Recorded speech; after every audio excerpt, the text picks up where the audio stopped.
So we are in our third episode. Yeah. Welcome to Coffee Time Gyan. So in this week, we have a lot of things to cover, and for all of you who are listening to us on Spotify and our other audio channels, and those who are viewing us on YouTube, a big thank you to you. Do remember to share it with our friends, because it's with your feedback only we get the encouragement to keep on doing this. And now with this week's episode, we have a few heavy topics to discuss. So I'll pass on to my co-host Aditya to enlighten us on what those are for this week. So firstly, we're going to start off with the dispute that Kanye West is having with his record label, that is EMI. Then we move on to cryptocurrency and the banning of cryptocurrency in India that previously happened and which was reversed, and now we are seeing there's some commotion regarding that. Moving on from there, as you know that this is the month of October, and it's a very exciting month for us Bengalis because Puja is coming, and so we are going to go over the guidelines for the safety that we are going to measures that we have to take for this Puja to be safe, sound and rejoiceful. Yeah, and we're also going to be looking into the various guidelines that especially the eastern states of India, that is the states of, let's say, West Bengal, Assam and the others that have taken out in relation to certain guidelines that they'll be adopting in order to make this year's Puja a very safe one, right? And with that, thank you for joining. Let us begin with the episode. So before we get into the more detailed topics of this week, let us, on a more lighter note, look at the various comical news that we've come across this week. Like for I in particular, Adi, was reading about this woman in Bhopal who approached the court because her father beat her at Ludo. I mean, I get it, you're in quarantine with COVID and everything and all, but because your father beat you in Ludo, you went to the courts? The sheer extremities that, like constricted spaces bring out in us, I swear. I know. I came across something way more interesting. I have to share this, and Tell me. Trust me, this is not just a comical bit of news as we put it, but rather an information for all those pot smoker out there in Delhi. Okay. You have a new peddler in town. Okay. We're talking about Delhi police. Yes. Okay. So Delhi police, as of last week, has seized 160 kilograms of marijuana, out of which only 1 kilo was reported. And the rest 159 was actually sold off. Okay. So they know who to call now if they want some stuff. 100. That's your number. Call. Go ahead. So now on to our more heavier topics of this week. We're going to start off with the Kanye West debate that, my co-host Aditya is very passionate about. So, I'll pass on the cue to him and let him take things forward. First things first, I'm a huge fan of Kanye West. Okay. Anything other than that would be, so the controversy we have in hand actually started way long back, I think around 2 years back, in the TMZ headquarters, way back in 2018 when Kanye West made a comment regarding racism and slavery and music industry in general. That is when it kind of sort of started, and it took some more vigor in course of 2019 when the suit was actually filed in the beginning, I think around January or so. The suit was actually filed against EMI Records. But why is my question. Yes, so the background to this is that, so this deal that was signed was actually dates to 2003. Okay. And it was in effect till 2017. So the service that he had provided was till 2017 when the dispute started happening. And and if I'm not too wrong, this EMI company that you're talking about, it's a part of the Sony Music Group, correct? Yes. I think it's 90% owned by Sony and 10% owned by the Michael Jackson Foundation. Okay. So, alright. So, keeping that context in mind, so very hideous context you wanted to just push in right there, yeah. But yeah, so keeping that context in mind, so tell us. See, I get your point. That is what Kanye West is also insinuating, that essentially these are big players, and these big players are extorting artists and their artwork, making millions out of it and leaving out the artist out of it. And what Kanye West is really fighting for is the copyright and the copyright to the songs that he has made and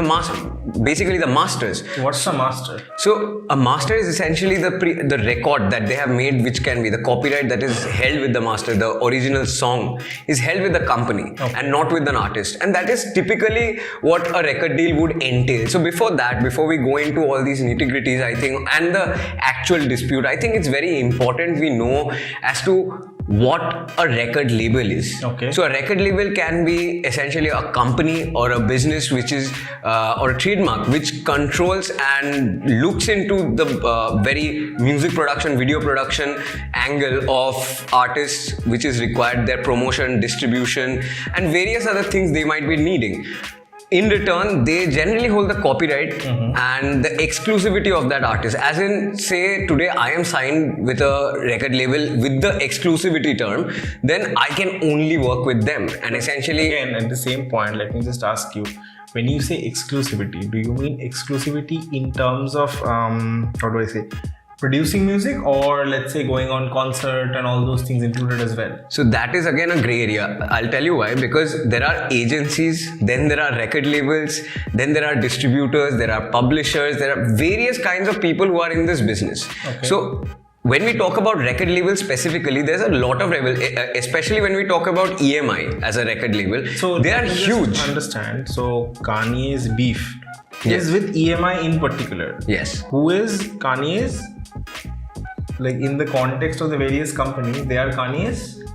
He's the signed artist. He's the signed artist for the record label that is EMI. Exactly. Got it. Okay, so with that context in mind, like walk us through why. Why? As in, so this is something I believe is some sort of a feud that Kanye has taken up to prove a point. Okay. And not only that, it's also with regards to the Californian laws, labor laws, the complaint that was filed in the courts of California, they had this particular, the complaint alleged that there is a 7-year maximum term that is provided to an artist, or any personal service agreement for that matter can be only extended for 7 years at most. At a time. And whereas Kanye West started from 2003 and was modified in between and went up till almost 2017, 18, and it's still there. It's not that it's become void. Not only that, the most interesting part which I wanted to come up with is one particular clause that was kind of hidden in all of that in the term, and a very simple modification which reads as follows. You, Mr. West, hereby represent and warrant that to EMI that you will, throughout the term as extended by this modification, remain actively involved in writing, recording, and producing compositions and major label albums as your principal occupation. At no time during the term will you seek to retire as a songwriter, recording artist, or producer, or take any extended hiatus during which you are not actively pursuing your musical career in the same basic manner as you have pursued such career to date.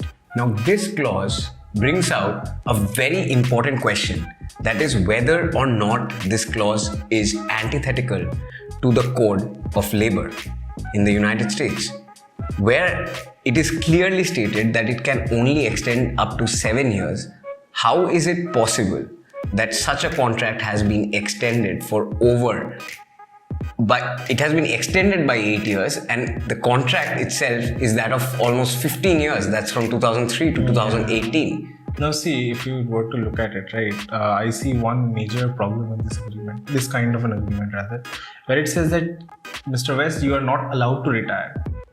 You cannot really impose some kind of a restriction like that on a person, right? Right. So if you were to ask me, that kind of a restriction, essentially what it does is it imposes a restriction on Kanye West to proceed with anything else other than his ambitions at EMI and so on, right? But in that context, give us a little bit more background as to why he's contesting that, barring the legality of this. Because I remember, when we were discussing off camera, you were telling me something about some other angles and problems to this ongoing war that Kanye is waging, right? Absolutely. So this entire thing is to make a statement. That is something Kanye is harping upon every goddamn day. Every day you see his tweets, you follow it, you see the kind of gestures he's making, urinating on his Grammys. It's actually a message that he's trying to portray, that record labels extort artists. Now, what I was really talking about before we started rolling is that the ownership. There are going to be two major problems regarding this lawsuit. That is the ownership of the masters, and that the freedom that Kanye West is asking from the record label. Other than that, the implications and the consequences that such record labels have on artists is is really something that we need to appreciate more. There's a reason why in recent trend we can clearly see that there are more independent artists which are coming who do not want to be associated with any sort of record label. We can talk about various artists like this, like Pliny, Brockhampton. They have come up with their own thing, and it's easy to distribute. It is easy to distribute and take it out there today rather than what it was 50 years back. Back then, labels had some sort of an impact on these people. Like, for example, if we talk about Virgin Records when it's just started, they were promoting bands like Sex Pistols, and Sex Pistols wouldn't have gotten that opportunity if Richard Branson hadn't seen that potential at that point of time. So this is something we really need to appreciate we see the same problem happening also in India when a couple of days back with the Sushant Singh Rajput death happened and a lot of nepotism and those debates had surfaced.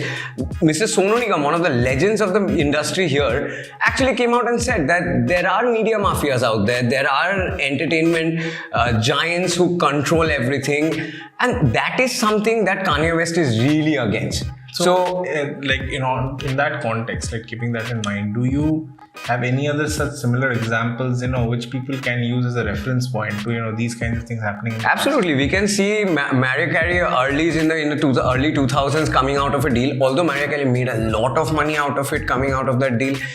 However, there are people like Mr. Hucknall who came out of a Warner Brothers deal way back, I think in 2012 or 13, when his testimony had this in it that the record label made $800 million out of the records that were sold.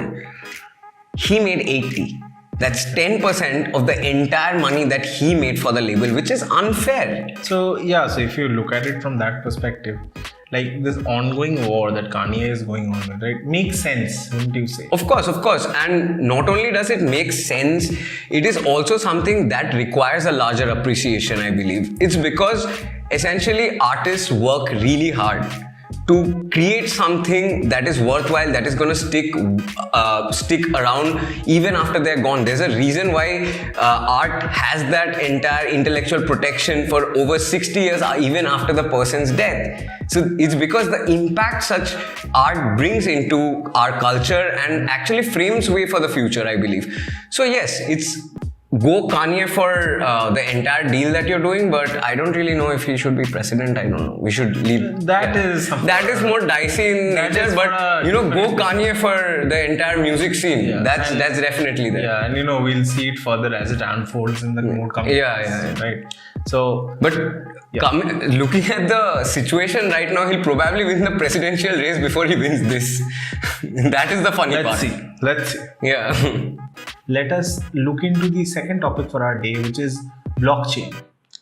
Cryptocurrency. Okay, so to me, as a layman who is not so much aware about both of these things, to me they seem the same thing, but you would probably disagree with it. The distinction between blockchain and cryptocurrency. So you're right in one aspect that blockchain and cryptocurrency to some extent are similar, as in the technology that runs the cryptocurrency entire market is essentially the blockchain technology. Now, what is the blockchain is something I want to define before we continue with this conversation. That is, essentially, blockchain is a digital ledger which is stored in blocks and which can only be made accessible using a particular key, which is generated using algorithms, and essentially it's a hash function, which kind of acts as a key into this blockchain which stores this information, right?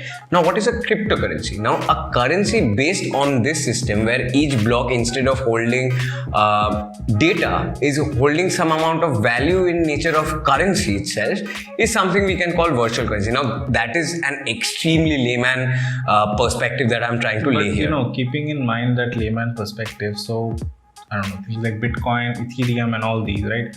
These would be blockchain.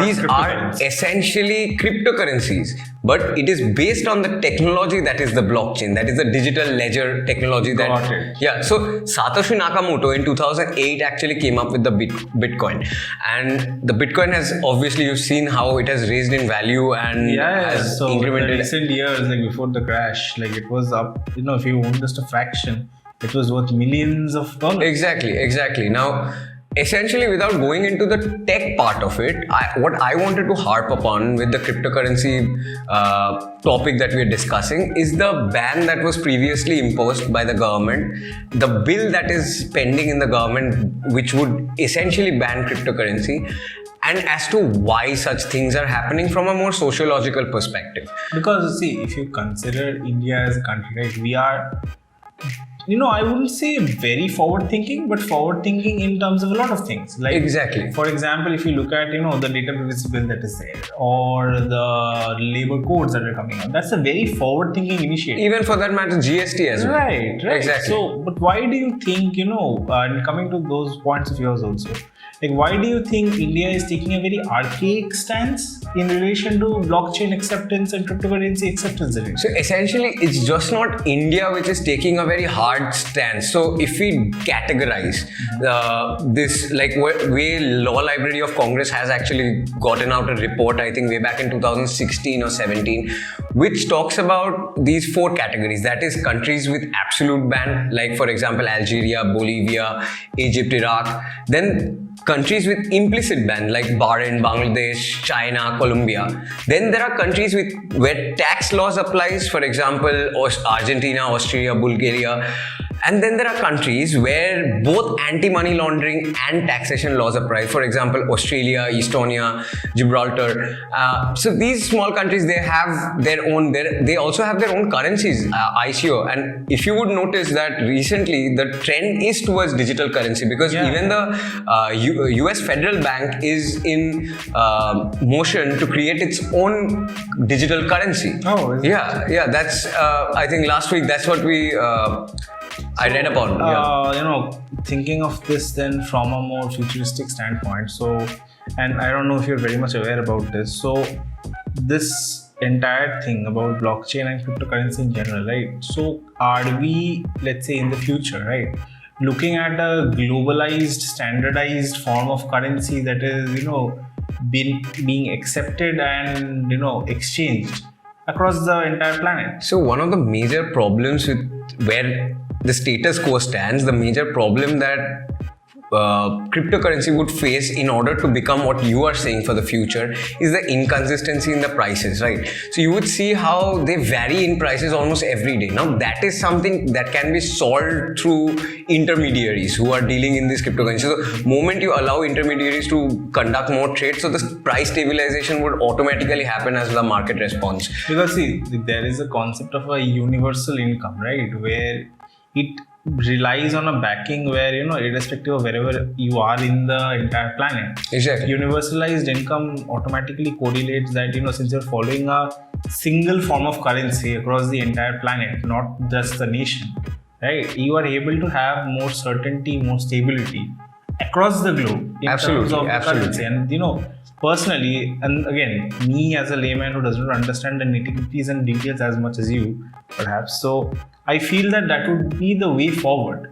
But if I look at India again at the same time, I feel that India is taking a direction that is the opposite of what the more progressive and advanced countries are taking. See, so I would say that in that regards, there's this one problem to your argument, or rather vision that you talked about, that there would be one currency.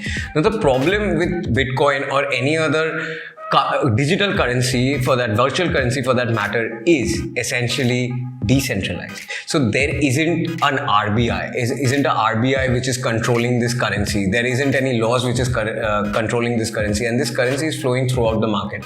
So that is one problem that is essentially, that has been highlighted by even in the case that came up regarding Internet Mobile Association of India against the RBI. So if I look at that, so the main problem, right, that you're talking about in relation to blockchain is acceptance. And absolutely, more than acceptance, it is the fear of the various state governments, and when I say state, I mean country, exactly, in letting go of that sovereignty and that capitalistic structure that they have throughout, where there is a central bank in the top, and it is controlling revenue for that entire revenue, or rather currency rather, Exactly. for that entire dominion. So essentially, you would notice this, or rather also understand this very easily. That is, we in general, as mankind, we have accepted something that is rulership as a concept, be it through representation, that is in democracy or autocracy.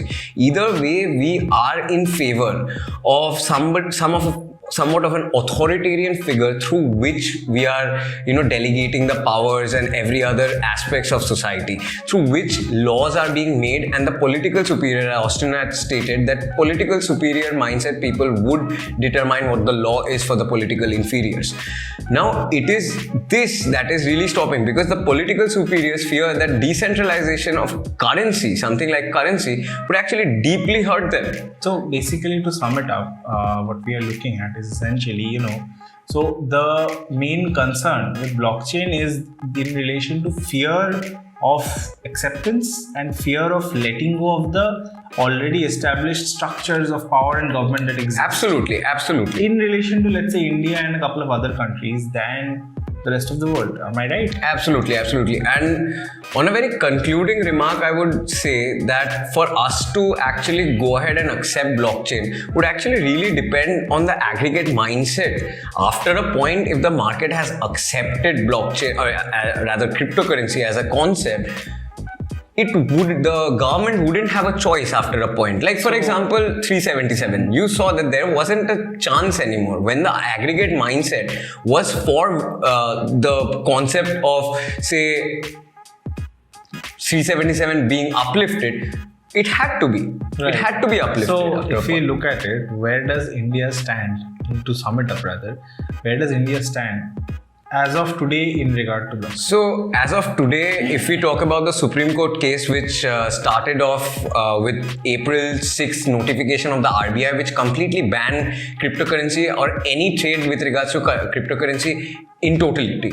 So, from that, forwarding that, we have the Supreme Court giving a favorable judgment to the Indian Internet Mobile Association, saying that, okay, if you want to ban cryptocurrency, then you have to ban it through a certain legislation and a separate legislation, and the RBI will not be the the RBI, even if it has to ban or control, for that matter, cryptocurrency, has to come up with an entire bill or an entire bill that will govern that entire situation. So, if I'm not too wrong, as on date, there is nothing specific that exists in legalized. Now there is a draft bill. Got it, but there is a draft bill 2019, and it's still not yet finalized. Right? It's not finalized, but however you see the mindset or the general perception or the general trend, the way it is going, it's not looking very favorable for cryptocurrency in general. But in India at least. But let's see. I'll leave it a chance. Absolutely. See which direction it takes. Right. Absolutely.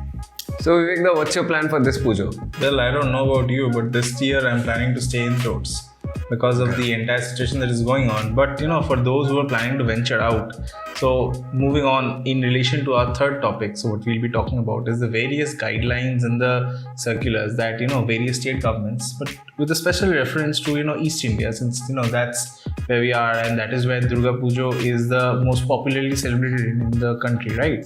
So the guidelines that they've taken out. Now, let me give you an introduction to that, before we go into that, right?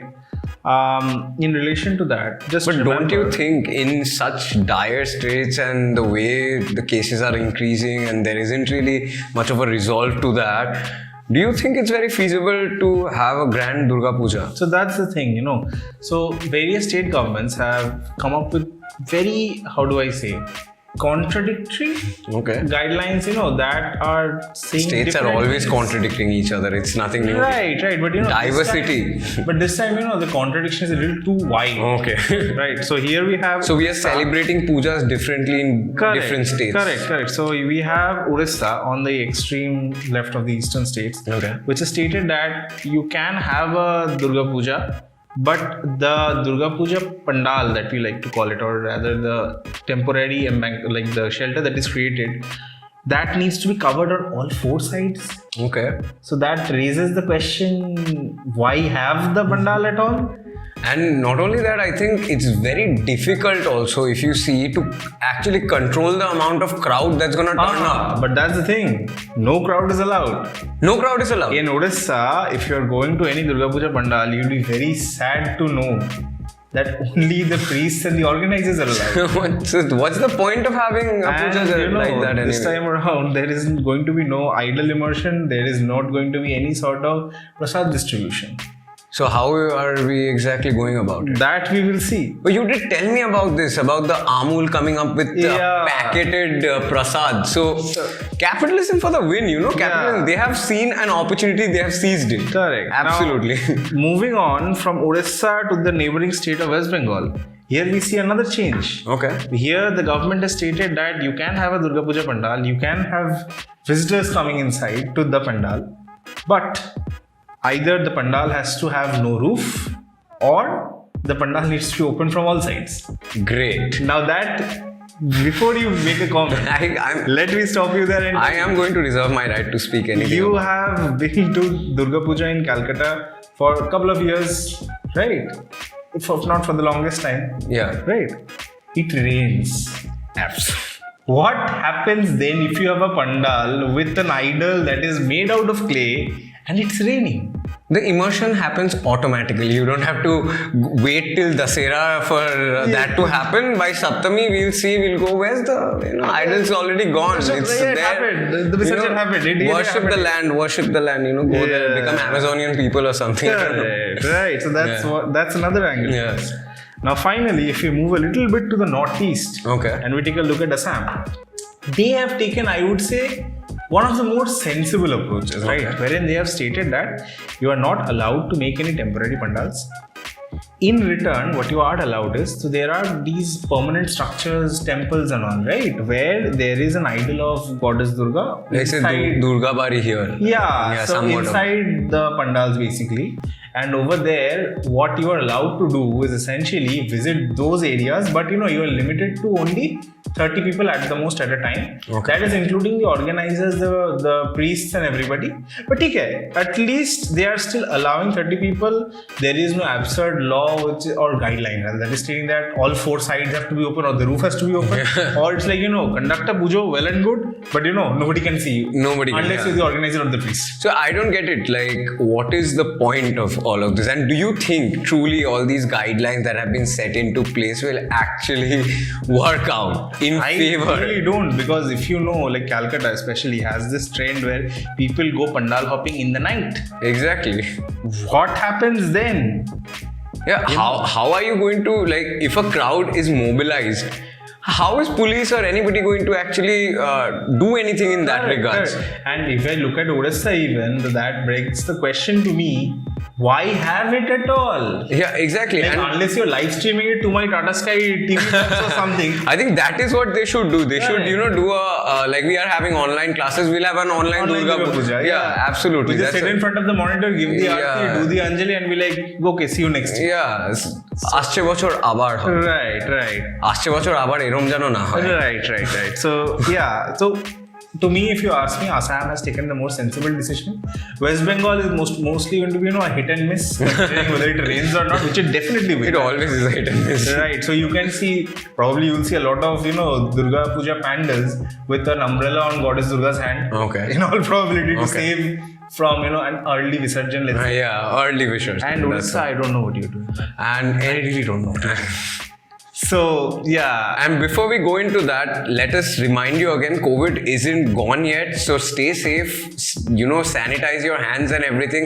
Because if you're not aware of what is happening out there, you need to see this video about this dog, which is careful, which is carrying a stick around its mouth just so that it can maintain the norms of social distancing. It's such a cute dog. Such a cute dog. I promise it will melt your heart.